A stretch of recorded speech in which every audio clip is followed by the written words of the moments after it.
Hello students, welcome to online maths class. This is your maths teacher. Dear students, हम पढ़ रहे थे proofs in mathematics. तो आज हम स्टडी करेंगे मैथमेटिकली एक्सेप्टेबल स्टेटमेंट्स के बारे में.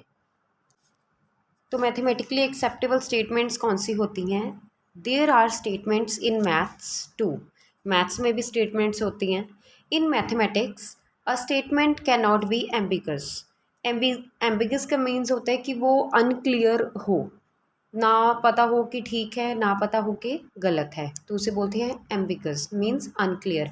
It has to be either true और फॉल्स. इसे या तो बिल्कुल ठीक होना चाहिए या फिर बिल्कुल गलत होना चाहिए. Such statements are known as mathematically acceptable statements. ऐसे स्टेटमेंट्स को हम क्या कहते हैं कि ये मैथमेटिकली एक्सेप्टेबल स्टेटमेंट्स हैं. जैसे कि 2+2 4. This is mathematically acceptable statement. ये फॉल्स नहीं हो सकती. This is true. So for this you can open SB28 given at page 32 in your supplementary book concept time 18. तो यहाँ पे हम स्टडी करेंगे मैथमेटिकली एक्सेप्टेबल स्टेटमेंट्स कौन सी होती हैं. We know that in mathematics a statement cannot be ambiguous or unclear. It has to be either completely true or completely false. Such statements are known as mathematically acceptable statements. Let us see some examples. Example 44. The sum of three angles of a triangle is 180 degree. This is totally acceptable and true statements because it holds true for all triangles. हम कोई भी triangle draw कर ले, whether it is equilateral triangle, whether it is obtuse angled triangle, whether it is scalene triangle, all the three angles of a triangle is always 180 degrees. It cannot be false. So this is mathematically acceptable statement. The next is consider the following statement. नीचे आपको statement दी हुई है जिसमें आपको दो cases define किए हुए हैं. ठीक है, तो ये स्टेटमेंट में ये जैसे वो बोल रहे हैं कि for every real number x and 2x greater than x dash. जैसे यहाँ पे दियो आपको दो केसेस हो सकते हैं. अगर x एक पॉजिटिव नंबर है, मान लो 5, या फिर x एक नेगेटिव नंबर है, मान लो -5. तो जब x 5 है तो 2x कितना हो जाएगा? 2 × 5 10.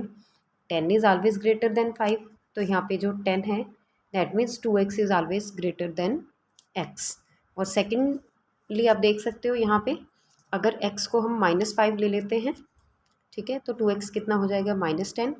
And -10 is less than -5. That means 2x is less than x.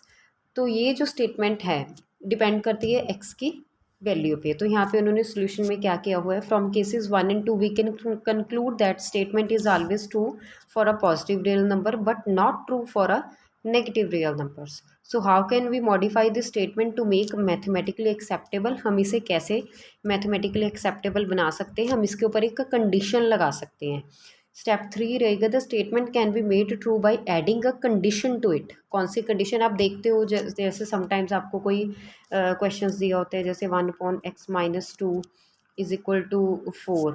Solve करो इसे और साथ में लिखा होता है x is not equal to 2. तो ये जो कंडीशन लगा देते हैं, अगर हम ये कंडीशन फॉलो नहीं करते हैं तो हमारे पास कोई क्वेश्चन जो है वो सॉल्व नहीं हो सकता.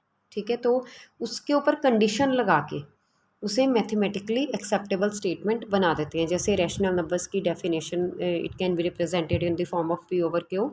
p and q are integers and q is not equal to 0. तो ये मैथमेटिकली एक्सेप्टेबल स्टेटमेंट है.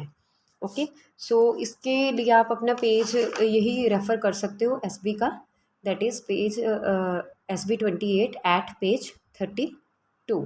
ओके, सो आई थिंक हमारे सब टॉपिक्स कवर हो चुके हैं. आप इन टॉपिक्स को बहुत अच्छे से रिवाइज कर लोगे और अपनी असेसमेंट 1 के लिए अच्छी प्रिपरेशन करोगे. Thank you students, see you in the next session. Happy learning.